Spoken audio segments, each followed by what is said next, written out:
Welcome to Soul Thrive, where we explore spirituality through healing trauma, shadow work, and applying the laws of the universe in order to master ourselves without the fear of the unknown. Hello, everyone. Hi, guys. Welcome to another episode on the Soul Thrive podcast. Christina here. And Ivana. And like they know who you are. It doesn't matter. It could be a new viewer. Okay. Or a new listener, and they need to know whose voice is whose. Okay. Even though there is video now. Video. But to be honest, I don't like the video component on Spotify. It doesn't let us put our little image There she goes with her rants again before we even started. Okay, I have a topic. Yes. I have an interesting topic. I know we are past August 8th because Yes. I know in August 8/8. everyone's talking about like the Lionsgate portal and everything. Yeah. And like the manifestation and abundance around that. But no one actually talks about how you manifest abundance and how you have to look at the shadow side, which is what you talked about, I think, the day before or the night before there was a workshop. Yeah. And how the blocks that make abundance feel unsafe. So you talked about in order for you to manifest abundance, you actually have to resolve the unsafety around what it is that you want to manifest, right? So if a part of you doesn't feel safe, your subconscious will block your manifestations. You can go into your mantras and full moon and, sit in your rituals on like the actual Lionsgate, do whatever meditation. Or just in general, whenever Right. setting those intentions where you want to attract abundance. Right. But it's like really getting serious about like, what are your fears around the thing that you want to manifest? So when we had the workshop, you were like, that's great. Like we're going to do a meditation and all that. But my question to you is, I think question one was like, what do you want to manifest? And then two was like, what is the biggest fear around the thing that you want to manifest? Because it's not about just calling in more things. It's like facing the fears and the shadows around the abundance, even like the abundance itself. It's like kind of goes back to the guilt that we talked about. It's like some people don't feel safe. They feel their guilt coming up when they think about manifesting abundance. So it's almost like, what is the link between abundance and safety? So when we're talking about, I think it goes into like this concept as well. We're always operating from a place of survival. Like it's just innate in programming in our childhood experiences. And you could see this as like, as ancient times go, right? So the perspective is that we're always operating with a fight or flight response or survival. And we're not programmed to think abundantly. We're not programmed to think it's safe for you to have more. It's safe for you to desire more. We're programmed to think of it as like abstract. It's like maybe one day may happen, or like if you win the lottery, you're going to get all the money unless you come from generational wealth, or like, that's the only way that you make money, or like you got to work really hard for your money. And we have so many belief systems that are tied around abundance. And abundance isn't just money. I'm just using money as an excuse. It's like energy, it's relationships, it's like, it's connection, it's so many health, all everything, of that, right? And I think we don't register that when we desire something, when it comes to the abundance, we're always looking at the limitation in it. We're always seeing like there's something here that's limited. And then what's the fear if I have it? Like it could be as simple as, and I know some people, for instance, have manifested themselves getting out of debt, but their family is so used to being in debt that they start to feel guilty for manifesting themselves getting out of debt. And now life is going really well for them. But now they're so concerned that because other members in their family are really bad with money, that they're worried if I have more, they're going to come ask me for it. And I don't have the boundary to say no. So the fear could be like, well, I'm obligated to take care of my family. I'm obligated to make sure that everyone else is okay with whatever, this experience is. And so I don't want to have more because having more comes with more responsibility. Right. In the workshop, you mentioned it was like fear of judgment. So if I get what I want, I'll be judged for it. Fear of losing it. Like, what if I get it and then it's like gone? That one's a big one. I would find that most people operate with the fear of the loss of it before they even have it. Yeah. Okay. Fear of responsibility, what you just said, and then just like old beliefs, whatever your unique beliefs are. Yeah, I would challenge what you should do is sit down and create a list of what your limited beliefs are around creating abundance. Why you, like how you view money, how you view your relationship to the universe, how you view your relationships overall, how you operate with impulsivity or taking risks, addictive behavior patterns, what your cycles are. I want you to examine how you are operating in your life. What are these limitations that you have? So you're going to create your list and you're going to look at everything that you've written down, or maybe even simplify it as like all the things that aren't working out in your life. Why they're not working out in your life. Like, what is the limitation here? What do you believe about all these things that aren't working out in your life? Because you're more focused on things not working for you than you are focused on things working for you. And when we start to reprogram our way of looking at things that could work for us, we also have to be action oriented. We have to take steps towards that. We can't just be like, oh, I'm going to just think the thought of like this working for me. No, we have to look at what steps do I need to take in order for that to work for me. And then also examine the fear. What's the fear if I start taking those steps, moving towards the direction of it working for me? What fears are going to come up? I'm going to fail. There's going to be more responsibility. I'm not going to have enough time for myself. Like, for instance, if someone's saying I need to get out of debt, well, then you have to go on a budget, which means then you have to change your lifestyle, which means then everything in your life that you've designed around your sense of who you are has to be redefined. And that may come with changing your status. And now the fear may be, oh no, if I change the way I go out or spend money or dress or whatever else, then people are going to judge me because now they're going to know something's wrong with me financially. When really it's like, no, you could still be making the money that you're making, still having the experiences that you're having, but you're setting the tone of a new way of operating, and you're going to be with budgets or whatever, which also goes into the other extreme too, because there are other people that have money or have abundance and they're cheap. They're literally like, no, I got to hold on to everything. Like, I look at like so stupid, like people who have generational homes or like, you know, or they have money that they could give their kids now and they just don't. Oh, when I die, you'll have it. And it's like, but it's just sitting in the bank right now, not doing anything, and you don't even need it. So like, why are you not giving me the opportunity to start setting up my life? They're like, oh, but you've got to earn it. You've got to work hard. And then I'm like, but when I retire at 60 and like none of it makes sense, you know? So again, there's these like limitations and belief systems that we operate with. And I'm only using the example of money, but abundance again comes in many different forms. Well, and one of the final questions that we worked through at the workshop was, in what area of my life do I feel the most unsafe? And that's going to lead to the biggest blocker of manifesting abundance. So what area do you feel the most unsafe? You know. I don't. Ivana, I'm tired. Well, mine is being my authentic self, which could be like being in my power, speaking my truth. It's the trauma is that I would be the bad guy. Right. So then we talked about like the guilt that comes with prioritizing myself. But that's totally blocking abundance because I have to prioritize myself to attract abundance. So it's like, do you see? It's as simple as that. But then it's like, but what's the fear of prioritizing yourself? Yeah. And then funny enough, I do my blood work and like my iron is so low and everything is making sense. I'm like, oh, of course, because I'm not prioritizing myself. So, and it goes back to even the last conversation. Well, if I'm not prioritizing myself, that means so much of my energy is going outward. So how can I manifest? You don't have the energy. There's no energy here. There's no energy for you. You don't even have the capacity for it.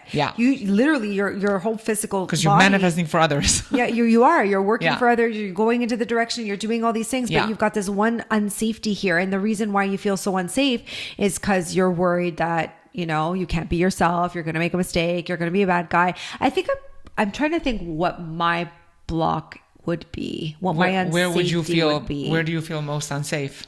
Where do I feel most unsafe? So fascinating. I'm trying to think right now because I've gone through so many layers of this throughout the years.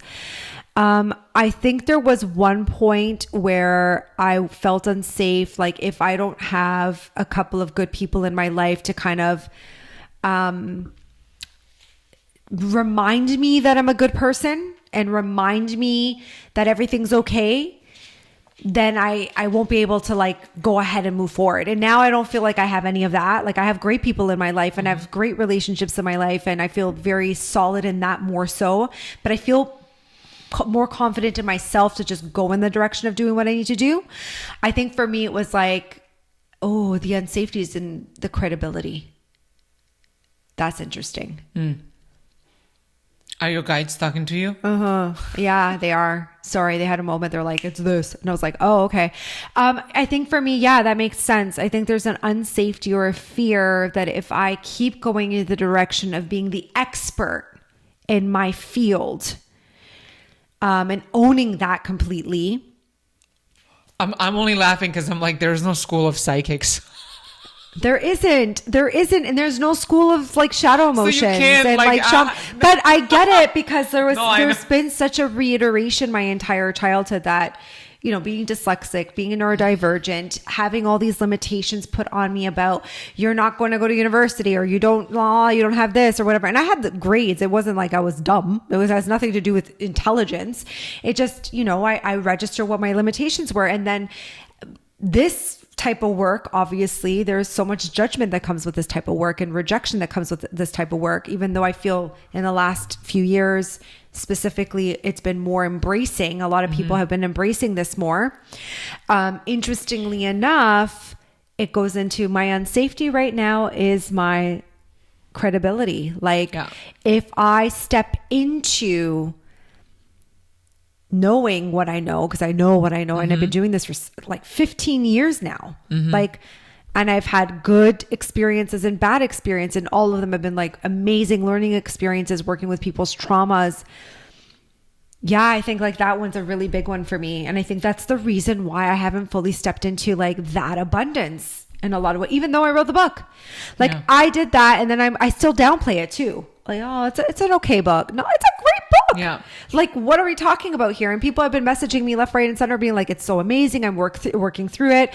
Oh my God. Like, I didn't realize this, that, the other. I'm like, that's amazing. I'm so happy to hear that. Like, I've been getting, and I even won a little award for it at the New York Book Festival. Like, do you see all the credibility? And I'm still like, unsafe in it. Yeah. That's so crazy. I didn't even think about that. How interesting it is in this field, because again, like when you think about credibility, people go back to my diploma, my university thing, my this, like I've done these studies. Like there is no fucking studies here. There is no, like, you're not a therapist. No. Right? It's very different. So it's like you will never have from that third dimensional limited mindset credibility thing, because we're like, oh, here's my diploma. Yeah. Yeah, I get that. And I think everybody always they want to know what your credentials are, but it's like I can't tell you. It's energy, like at the end of the day, and it's different for everybody. Every interaction that I have is different all the time. And so it's so hard to but that makes sense. It makes complete sense as to why I haven't fully stepped into that yet, because that makes me feel unsafe. It makes me feel like, yeah, I'm going to have to work on that, guys. Oh, this one was a good one. I didn't even realize. I have now helped you with a question to figure out yours. Isn't that interesting? That's good. I'm glad. I'm so happy that came out, because that's a big one. I didn't realize that like stepping into that for me, it makes me feel very unsafe. It makes me feel like, maybe, sometimes I think too, like the challenge that comes with that, what's that challenge going to look like that now? Because I've been challenged for 15 years now in so many other areas, and like, they've just been so difficult to navigate through. And then I would come on the other end of that, and then I would see the abundance, and I was like, oh my God, that was so worth it. It sucked that I, had to go through the trenches, but I now see the silver lining in this. And now it's it's that uncertainty that's coming up. It's that unsafety that's coming up. And I don't know what that's going to look like. And everyone's like, but you're psychic. Can't you predict that? It's like, no, I can't, because I'm creating it. I'm creating it in the moment of whatever that is. And so I haven't fully defined what that abundance is going to look like. And I also need people to understand that my point of reference of abundance is far different than the point of reference that the universe can offer me. And so I also want to get the fuck out of my own way, because, you know, if I'm operating with my limitations and I'm operating with my belief systems and I'm operating with my unsafety and I'm not doing the work, even though incrementally I'm still doing and taking the steps that I need to, I also have to allow the universe to step in and say, I know better. Right. I know more. I'm going to give you more. I'm going to give you even more than you realize. Right.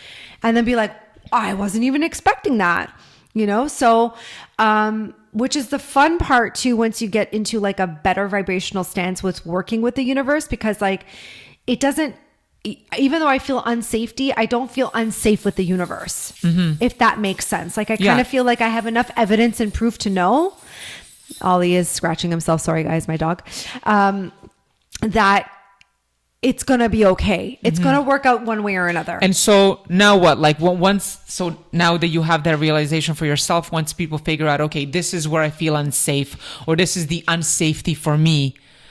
Now what? What do you do with this? Well, you have to look at this as like your base point and say to yourself, okay, well, if this is what you have to understand first, you have to work through the layers of it, right? You got to go through the belief systems. Like I said, you have to understand the core reason why you have this unsafety. Like I said to you guys, it's tied from my childhood.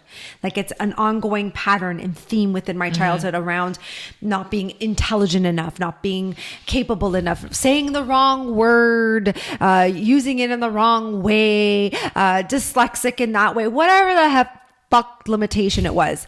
And trust me, I have those limitations. It happens. Keep in mind too, I didn't learn English until grade 1. So I literally only knew Greek up until like grade 1. And then that was even difficult to navigate through. And then growing up in an all Greek household, even though my dad spoke English, my mom spoke broken English, I still have a bit of sometimes I miss my words. My Greek words turn into my English words. It still happens whether I like it or not. So I recognize, so I see all that. Now I can say, instead of feeling shame about that, well, embrace what you've got over here and let's work with what you've got and figure out a plan to a degree of how you're going to execute a new way of operating. And so now if I looked at the unsafety of my credibility, well, I can't really sit here and say that I'm not being credible because I'm doing podcast interviews. I have a book.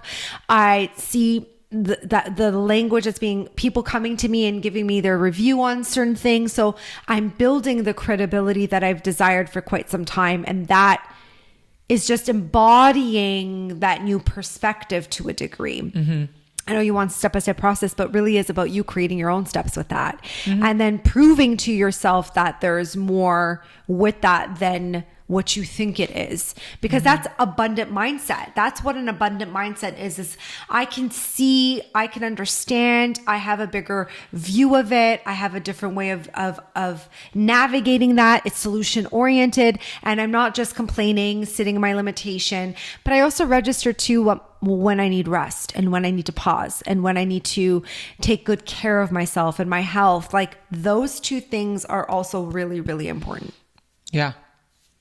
Okay. Did that clarify that? Yeah. And I think that the final reflecting question is, if I felt truly safe, what would my life look like? Ooh, that's a good one. To sort of close off the reflection part. That's a good one. That's a really, really good question. I'm so glad I asked that.